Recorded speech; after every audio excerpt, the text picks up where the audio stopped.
Well, good afternoon. I am going to start today off, as the last speaker, talking to the ladies in the room, and I want to know, what kind of shoes are you wearing? Do we have anyone wearing heels? Anyone wearing, okay, ladies wearing heels. Do we have anyone wearing flats? Okay, we have some flats. Sandals, July, Florida, we have, okay, very few sandals, but it's all good, July and summer, sandals are fine. Any boots? July, summer, and Florida, no boots, good. Any sneakers? Body by Boris, any sneakers? Okay, a few sneakers. But I think it's safe to say that the majority of women in the room are wearing heels and flats. And I'm talking to you. If you're wearing heels or flats, are your shoes comfortable? Hands up if your shoes are comfortable, wearing heels or flats. Okay, are those same shoes stylish? Okay, fewer hands. Well, that was my problem. I was driving around with my schedule with 10 pairs of shoes in my car. I mean, between 5 and 10, maybe sometimes more. I was traveling with so many shoes as well. So what I wanted to do was to create a shoe that was versatile, that you could go day to night in, that was comfortable, that was unique. And my name is Diana Kelly, and I am a shoe designer. So any of the women that have comfortable and stylish shoes, I have a new bracelet that's coming out for fall. Somebody, anyone who wants it? You can. Okay, right here. This will be yours. So I turned my problem into my passion. And I don't have my clicker, and I am very sorry.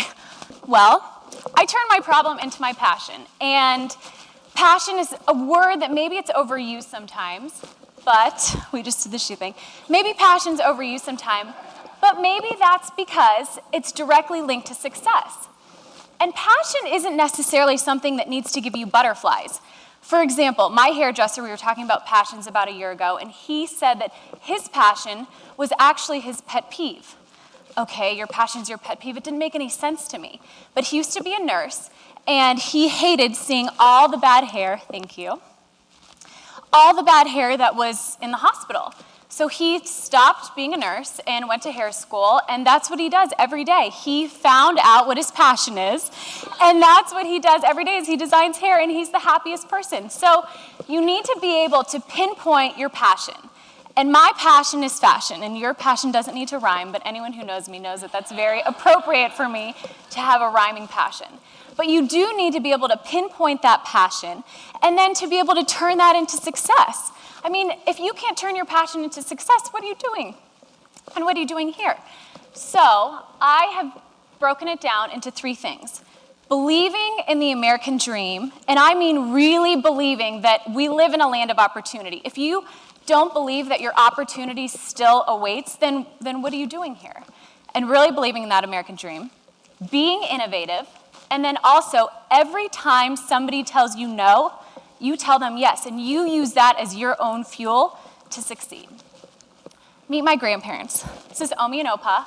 This is on their anniversary, or on their engagement rather, but they were both German immigrants. They are the best example of the American dream that I could ever imagine. My grandmother lived through the war. They both lived through the war in Germany, and at 10 years old, her family relied on her for their survival. Talk about a story that I could never relate to. But they set sail independently for Ellis Island, came to the United States, and believed and lived that American dream. They had 3 children. My grandfather worked in a factory at night because he could make a little bit more and he could support the family. And they put my beautiful mother and her brother and sister through college. To me, that's the most beautiful story of the American dream that I could ever imagine. They're not millionaires, but they were given a hand, and they used the opportunity and the hard work and the freedoms that we have here in the United States to create a better life for their family than the one that they were given. I know, they really deserve that. And my parents, the same thing. Both born into middle-class families, both pulled themselves up by their own work ethic, by their own bootstraps to create a life, again, that was better than the one that they were given. So I'm going to give you 3 other examples of people that are living, or have lived, rather, the American dream. John D. Rockefeller, perhaps and debatably one of the most successful entrepreneurs and businessmen in our history. One of 6 children, raised almost single-handedly by his mother. His father, not really in the picture. We later learned that he had a second wife. But he started Standard Oil with his brother. Again, perhaps one of the most successful companies in U.S. history. Well, when John D. Rockefeller died, His net worth was worth 10% of the US GDP, which is just unfathomable to me. So John D. Rockefeller, great story of the American dream. Another one, John Paul Dejoria, you might recognize him as the face of Paul Mitchell. Again, sold newspapers as a young boy to support his family. He couldn't support his family, so all the children went into foster care. He joined a street gang, unfortunately, and then went into sales, started selling encyclopedias and so many different products. Well, one of his products was Redken hair care products. He saw an opportunity, got $700 on a loan, and then partnered with hairdresser Paul Mitchell and developed a huge empire where he runs it as CEO that does $900 million in revenue a year. Again, another story of really believing in the American dream. Our last example today, Jay-Z. Okay, perfect example. Raised in a Brooklyn housing project. He was a freestyle rapper and he gained some popularity, so he started his own label, Rockefeller Records. In 2004, he was named president of Def Jam Records. In 2009, in a multi-million dollar deal, he stepped down but started a clothing line and also invested in the chain of sports bars and as a part owner of the Nets. Well, today, his net worth is around $450 million. Another great example of the American dream. But what do all these three people have in common? It's innovation. Here it's defined as a noun, the action or process of innovating, or I prefer the definition, a new method, idea, or product. A new method, idea, or product. Is this innovative? A toilet paper hat? It's innovative. It's a little crazy, and I really enjoyed looking these things up and finding the craziest ones for you, but it's innovative. Doggles? Does anyone have these? They have sold, this company has sold millions of pairs of doggles. I mean, why did I not think of doggles? I don't know, but millions of pairs. Innovative. Well, who are other innovators of the 20th century? As you can see through this list, there are a lot. And these are my favorites that I handpicked. I mean, Ruth Wakefield, she invented chocolate chips. How can you invent chocolate chips? I don't know. But could you imagine a world before the 1930s where there were no chocolate chips? I just can't. I mean, what do you have? Chocolate chunk cookies? I mean, I just can't even imagine. But she was the manager at the Toll House Inn. And she took her chocolate chip invention and she made chocolate chip cookies. And they were called the Toll House cookies. And I don't know about you, but I am very familiar with Toll House cookies. And I mean, Thomas Edison and the light bulb, the television, Alexander Fleming discovered penicillin and paved the way for antibiotics. Percy Spence, the microwave oven. I mean, these are real innovators. And these are they've really paved the way. Think of all the jobs and the economic stimulus that these innovators would have created. Well, who are our innovators of today? Obviously, we have the late Steve Jobs. I went to a conference a few months ago, and there was Steve Jobs' autobiographer was there, and he was talking, he told us so many wonderful stories, and he said that Steve Jobs had the uncanny ability to look you in the eye and to make you believe something, and then to actually make you execute it. For example, they were developing, I think, the iPod or the iPhone, I can't remember exactly, but they needed an inordinate amount of shatterproof glass. So they went to a glass maker, I believe it was in Kentucky, I can't remember, it's been a few months, but they went to the glass maker and Steve Jobs is sitting across from the owner, and the owner is ecstatic that he gets to produce all of this glass for this technological piece of technology. And he says, well, Mr. Jobs, when do you need the glass by? And he said, well, I need it in 4 days. And he's like, that's way over our capacity. I can't possibly make all that glass in 4 days. Well, you know what? He just looked at him in the eye, and he said, you can do it. And 4 days later, all the glass was made. It's unbelievable. But we also have Mark Zuckerberg, who's connected the entire world through Facebook. Jeremy Stoppelman and Russell Simmons, also great examples. They developed Yelp, and we have app developers. Well, what does it take to be an innovator? And again, to be an innovator means so many different things to so many different people. But I've tried to break it down into points that at least made sense for me. And the first one, and to me it's almost the most critical, is to be uncomfortable. Put yourself in uncomfortable situations. I mean, within reason.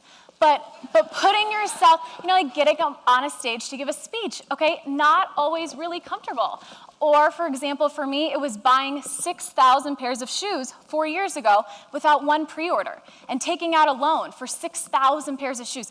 I don't know if you know what 6,000 pairs of shoes looks like, because I did not until I received the shipment, but it is really overwhelming and very stressful, and you might lose a lot of sleep, because I know that I certainly lost a lot of sleep, and it was very uncomfortable. But you put yourself in these uncomfortable situations because you know you need to grow, and it's one of the ways to really get you to grow. Another thing, I had to live at home, back with my parents after being gone for 5 years. It gets a little uncomfortable. And my parents are lovely people, but you just put yourself in those uncomfortable situations because it really helps you grow. Work hard. And I mean, everyone says, you have to work hard, you have to work hard. But we live in a society today where complacency and everyone is equal. I mean, everyone on the soccer field gets a trophy for participating. And I am all for equality. But you need to learn how to lose. You need to learn how to, you lose so you work harder. You need to learn how to win the game, to be outstanding. And I mean outstanding like you stand out. You are that person that has that special spark that people want to get to know about you, or you can raise money with that spark, or you just really work hard. You show up earlier, you stay later, you lose sleep, you do what you have to do. And a lot of people today are just complacent, and they have their job and they're okay with that, and that's fine. But if you want to be successful, it only comes with hard work. If you're handed something, it's not your success, it's somebody else's success. So, another one, get great. Everyone's good at something, but get great at what you're good at. Find what you're good at. For me, it was designing shoes. I'm not good at accounting. I'm really not good, honestly, at a lot of the business side, which is why I have people help me with that. But I am, at least I like to think of myself as good at designing, and that's what I love. That's what my passion is. So get great at what you're good at, and life will be so much easier, and you'll be so much happier. Focus yourself. Because of Steve Jobs, because of so many innovators, we have so many pieces of technology, which are wonderful for helping your business and helping make you successful. You can travel. It's wonderful, but also it's a distraction. When you focus, you need to turn off the iPhone and the iTouch and the iScreen and the laptops and whatever it is that distracts you, and you need to focus on what's really important. You need to focus on that vision. You need to have that tunnel vision. You need to just keep executing until you hit that vision. So focus, also very important. Be curious. Ask questions. How many people have more than one pair? How many women here have more than one pair of shoes in their car? I know we were talking about it backstage. And you never know what you're going to need. Are you going to need nice shoes for going out and dancing? Are you going to need nice shoes for making a presentation? Are you going to need sneakers for going to the gym? Are you going to need flip-flops for doing this? Why do you need so many different types of shoes? But you need to ask questions, and why are you wearing those? Or why aren't you wearing those? Or why, as soon as you sat down, did you switch from those shoes to these shoes and then put those shoes in your bag? And just being curious and realizing that you're not the smartest person in the room, that you can learn something from the person sitting next to you. Be curious. Ask lots of questions. It will also help you grow, help you learn. Push yourself. Obviously goes along with working hard. But pushing yourself into uncomfortable situations so you can grow. Pushing yourself beyond anything that you thought, beyond your own capacity. Pushing yourself every time somebody tells you no, you look at them and you use that as your fuel and you turn that into success. Be persistent. So important. Every time, I will reiterate this over and over because so many people will always tell you you can't do it. At my first trade show, I was in Las Vegas. It was at FN Platform, and I was so excited. I was 23 years old. I had just come out with my first line of heels, and I had my new spring merchandise, and I had a great placement because I paid like the first one. I was the first one to pay, so I had the best spot. And I was so excited, and I'm across from Andreas Sue, who, I don't know if you know him, but he was one of the original people that developed the espadrille in the 50s. And I knew who he was. I mean, I know I've done my research. And he came up to me and he said, "Are you Diana?" I said, "Yes." And he said, is this your line? And I said, yes. And I was looking for feedback, and I was very excited. And he said, are you crazy? And I said, what? And he said, are you crazy? Why are you starting a shoe company? And I was like, well, I'm starting a shoe company because I can't find the shoes that I'm looking for in the marketplace. He's like, in this economy, you must be crazy. And then I thought to myself, am I crazy? Do you have to be a little crazy to be an entrepreneur, to jump off that ledge, to take that risk? Maybe you do. Maybe you have to have just that little bit of crazy, because every time somebody tells you no, you need to use that as your own fuel. You need to be persistent. Success isn't something that you can buy on Amazon Prime and it shows up on your doorstep in 2 days. You know, it's not something that your professor can email you about or text you about. You know, it's something that takes your own work. It's up to you. It's up to you stepping up to the plate and your own innovation and persevering. Success is solely dependent upon every time somebody tells you no, you look at them and you tell them yes and you step up to the plate. So, having said that, just to recap, believe in the American dream. Believe in the American dream with all of your heart. Know that the opportunities are here. Know that we have the opportunities and the freedom, and that it's still possible to live the American dream. Be innovative. Always ask questions. Be persistent. Work hard. Be innovative. Always look for something new. Henry Ford wasn't the first person to develop a car, but he was the first person to make a car affordable for all of us to use. Think of what automobiles have done to stimulate the economy.